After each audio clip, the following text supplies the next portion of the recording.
ಮಾಜಿ ಸಂಸದ ಪ್ರಜ್ವಲ್ ರೇವಣ್ಣ ವಿರುದ್ಧ ದಾಖಲಾದಂಥ ಅತ್ಯಾಚಾರ ಪ್ರಕರಣಗಳಲ್ಲಿ ಒಂದು ಪ್ರಕರಣದಲ್ಲಿ ಇವತ್ತು ಜನಪ್ರತಿನಿಧಿಗಳ ವಿಶೇಷ ನ್ಯಾಯಾಲಯ ಅವರು ದೋಷಿ ಅಂದರೆ ತಪ್ಪಿತಸ್ಥ ಅಂತೇಳಿ ತೀರ್ಪನ್ನು ನೀಡಿರುವಂಥದ್ದು. ಈ ಪ್ರಕರಣದಲ್ಲಿ ಈ ಒಂದು ಪ್ರಕರಣದಲ್ಲಿ ಇಂತಹ ತೀರ್ಪನ್ನು ಬರಲಿಕ್ಕೆ ಸಾಕಷ್ಟು ಶ್ರಮವಹಿಸಿದಂಥ SP BN ಜಗದೀಶ್ ಅವರು ನಮ್ಮ ಜೊತೆ ಇದ್ದಾರೆ. Sir, congratulation. ಮೊದಲು ನಿಮ್ಮ ಶ್ರಮಕ್ಕೆ ಇವತ್ತು ಕೋರ್ಟ್ ಒಂದು ಆದೇಶ ಕೊಟ್ಟಿದೆ. ಸೊ ಈ ಒಂದು ಕೇಸಲ್ಲಿ ಯಾವ ಅಂಶಗಳು ಈ ಒಂದು ತೀರ್ಪು ಬರಲಿಕ್ಕೆ ಸಾಧ್ಯ ಆಯಿತು ಅಂತೇಳಿ ನಿಮ್ಮ ಅಲ್ಲ, ಇದು ನಮ್ಮ ಶ್ರಮ ಅನ್ನೋದಕ್ಕಿಂತಲೂ SIT ಅವರ ಶ್ರಮ ಆ್ಯಕ್ಚುಲಿ. ಯಾಕೆಂದರೆ ನಮ್ಮದು ಕೆಲಸ ಏನಿದ್ರು ಅವ್ರು ಏನು ಪ್ರೊಡ್ಯೂಸ್ ಮಾಡಿದ್ದಾರೆ ಅದನ್ನು ಪ್ರೊಡ್ಯೂಸ್ ಮಾಡೋದಷ್ಟೇ.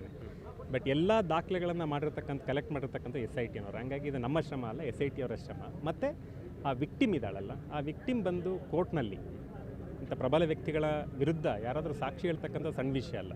ಆ ನಿಟ್ಟಿನಲ್ಲಿ ಆ ವಿಕ್ಟಿಮ್ ಬಂದು ಕೋರ್ಟ್ನಲ್ಲಿ ಸಾಕ್ಷಿ ಹೇಳಿದಾಳಲ್ಲ, ಅದು ಇನ್ನೊಂದನ್ನು ನಾವು ಗಮನಿಸಬೇಕಾಗುತ್ತೆ. ನಾವೆಲ್ಲ ಬರೀ ಸ್ಮಾಲ್ ಮೈಕ್ರೋ ಥಿಂಗ್ಸ್. ಹಾಗಾಗಿ ನಮ್ಮ ಶ್ರಮ ಏನಿಲ್ಲ ಇದರಲ್ಲಿ. ಆದರೂ ನಿಮ್ಮದು ಶ್ರಮ ಇದೇ ಇರ್ತದೆ ಕೋರ್ಟಿಗೆ ಕನ್ವಿನ್ಸ್ ಮಾಡುವಂಥದ್ದು. ಅಂದರೆ ಅತ್ಯಾಚಾರ ಪ್ರಕರಣಗಳಂದರೆ ಆಗತಾನೆ ನಡೆದಂಥ ಪ್ರಕರಣಗಳಲ್ಲಿ ಅಂದರೆ ಫ್ಲೆಶ್ ಎವಿಡೆನ್ಸ್ಗಳಿದ್ದಾಗ ಕನ್ವಿಕ್ಷನ್ಗಳಾಗುವಂಥದ್ದು. ಅಂದರೆ ಯಾವತ್ತೋ ನಡೆದಂಥ ಕೇಸಿನಲ್ಲಿ ಕೋರ್ಟ್ನಲ್ಲಿ ಅಷ್ಟು ಸಮರ್ಥವಾಗಿ ಮಾಡಲಿಕ್ಕೆ ಯಾವ ಸ್ಪೆಸಿಫಿಕ್ ಎವಿಡೆನ್ಸ್ಗಳು ಕಾರಣ ಆಯಿತು?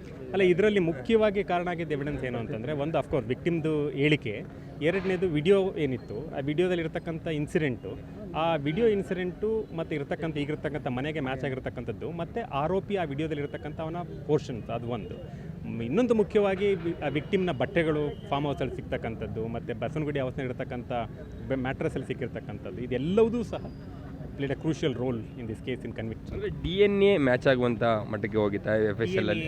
DNA ಇದೆ, ಮತ್ತು ಬಟ್ಟೆಗಳನ್ನು ಮ್ಯಾಚ್ ಮಾಡಿದೆ. ವಿಡಿಯೋದಲ್ಲಿರ್ತಕ್ಕಂಥ ಸೇಮ್ ಸ್ಯಾರಿನ ರಿಕವರಿ ಮಾಡಿದ್ದಾರೆ ಮತ್ತೆ ಆ ಫಾರ್ಮ್ ಹೌಸಿಂದ, ಅದು ಸಹ ಮ್ಯಾಚ್ ಆಗಿದೆ. Not necessary just DNA, even ಆ sari colour, sari blouses, petticoat ಎಲ್ಲವೂ ಸಹ ವಿಡಿಯೋದಲ್ಲಿ ಏನಿದೆ ಅದೆಲ್ಲವುದು ಮ್ಯಾಚ್ ಆಗಿದೆ.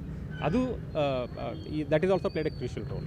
ಕೇವಲ ಪ್ರಕರಣದಾಗಲೇ 14 ತಿಂಗಳಲ್ಲೇ ಒಂದು ತೀರ್ಪು ಬರುತ್ತೆ ಅಂದರೆ ಒಂದು ಫಾಸ್ಟ್ ಟ್ರಯಲ್ ಆಗಿದೆ ಅಂತ. ಅದರಲ್ಲಿ ನಿಮ್ಮ ಪಾತ್ರವೂ ಕೂಡ ಹೌದು, ಮತ್ತು ಸಾಕ್ಷಿಗಳನ್ನು ವಿಕ್ಟಿಮನ್ನು ಕೋರ್ಟ್ ಮುಂದೆ ತಕ್ಷಣಕ್ಕೆ ಕರ್ಕೊಂಬಂದು ನಿಲ್ಲಿಸುವಂಥದ್ದು. ಅಂದರೆ ಫಾಸ್ಟೆಸ್ಟ್ ಟ್ರಯಲ್ ಬಗ್ಗೆ ಹೇಳೋದಂದರೆ ಇಲ್ಲ, ಫಾಸ್ಟೆಸ್ಟ್ ಟ್ರಯಲ್ ಅಂದರೆ ನನ್ನ ಪ್ರಕಾರ ಇದು ಡಿಲೇ ಆಗಿದೆ. ಯಾಕೆಂತಂದರೆ ಅಶ್ವಿನ್ ಕುಮಾರ್ ಉಪಾಧ್ಯಾಯಲ್ಲಿ ಸುಪ್ರೀಂ ಕೋರ್ಟ್ ಹೇಳುತ್ತೆ, ಒಂದು ಸ್ಪೆಷಲ್ ಕೋರ್ಟ್ ಕಾನ್ಸ್ಟಿಟ್ಯೂಟ್ ಮಾಡಿದಾಗ ಡೇ ಟು ಡೇ ಹಿಯರಿಂಗ್ ಮಾಡಬೇಕಂತ ಹೇಳುತ್ತೆ.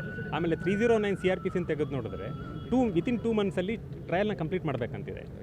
ಸೊ ಹಂಗಾಗಿ ನೋಡಿದ್ರೆ ಅಫ್ಕೋರ್ಸ್ ಫಾಸ್ಟೆಸ್ಟಾಗಿ ಆಗಿದೆ ಬೇರೆ ಕೇಸ್ಗಳನ್ನ ಕಂಪೇರ್ ಮಾಡಿದ್ರೆ. ಕಾನೂನಾತ್ಮಕವಾಗಿ ನೋಡಿದ್ರೆ ಇದೇನು ಫಾಸ್ಟೆಸ್ಟ್ ಏನಲ್ಲ. ನ್ಯಾಚುರಲ್ಲಾಗಿ still we took 1 year. So ಇನ್ನು ಉಳಿದ 3 ಪ್ರಕರಣಗಳ ಸ್ಥಿತಿ ಅಂದರೆ ಯಾವ ಸ್ಟೇಟಸಲ್ಲಿ ಇದೆ? ಅಲ್ಲ, ಈಗ ಒಂದೊಂದು ಎವಿಡೆನ್ಸ್ ನಡೀತಾ ಇದೆ. ಎಲ್ಲ ಪ್ರಕರಣಗಳು ಅದೇ ಪ್ರಕರಣಕ್ಕೆ ಸಂಬಂಧಪಟ್ಟಿದ್ದೇನೆ. ಈ ಪ್ರಕರಣ ಅದ್ರ ಮೇಲೆ ಇಂಪ್ಯಾಕ್ಟ್ ಆಗುತ್ತೆ ಅಂತ ಏನಿಲ್ಲ. ಸರ್, ಈಗ ದಾಖಲಾಗಿರೋ 376(2)(n) ಅಥವಾ K ಅದರಲ್ಲಿ ಮ್ಯಾಕ್ಸಿಮಮ್ ಲೈಫನ್ನು ಕೊಡಲಿಕ್ಕೆ ಅವಕಾಶಗಳಿರೋದ್ರಿಂದ ನೀವು, ಯಾಕೆಂದರೆ ಅವ್ರು ಬಾರ್ಗೇನಿಗೆ ಬಂದಾಗ ಮಿನಿಮಮ್ ಕೊಡಿ ಅಂತ ಕೇಳುವಂಥದ್ದು, ನೀವು ಮ್ಯಾಕ್ಸಿಮಮ್ ಲೈಫ್ಗೆ ಕೇಳುವಂಥ ಅದು we will discuss today. Will have to discuss today what is requires to be done ಅಂತ. ಅದನ್ನು ನೋಡಿ ಅದ ನಂತರ ನಾಳೆ ಅದನ್ನು ಮಾಡ್ತೀವಿ. Thank you sir. Thank you. So ಇದಿಷ್ಟು SP BN ಜಗದೀಶ್ ಅವರು ಹೇಳುವಂಥದ್ದು. ಅಂದರೆ ಇದರಲ್ಲಿ ತನಿಖಾ ಹಂತದಲ್ಲಿ SIT ಅಧಿಕಾರಿಗಳು ಮಾಡಿದಂಥ ಶ್ರಮ, ಕಲೆ ಆಗಿದಂಥ ಶಕ್ತಿಗೆ ಅಂದರೆ ಸಾಕ್ಷಿಗಳಿದೆ, ಅದು ಇಲ್ಲಿ ಇವತ್ತಿನ ಒಂದು ತೀರ್ಪಿಗೆ ಕಾರಣ ಆಗಿದೆ ಅನ್ನುವಂಥ ಮಾತನ್ನು ಅವ್ರು ಹೇಳ್ತಿರುವಂಥ. ಕ್ಯಾಮರಾಮನ್ ನಾಗರಾಜ್ ಜೊತೆ ರಮೇಶ್, ಏಷ್ಯಾನೆಟ್ ಸುವರ್ಣ ನ್ಯೂಸ್, ಬೆಂಗಳೂರು.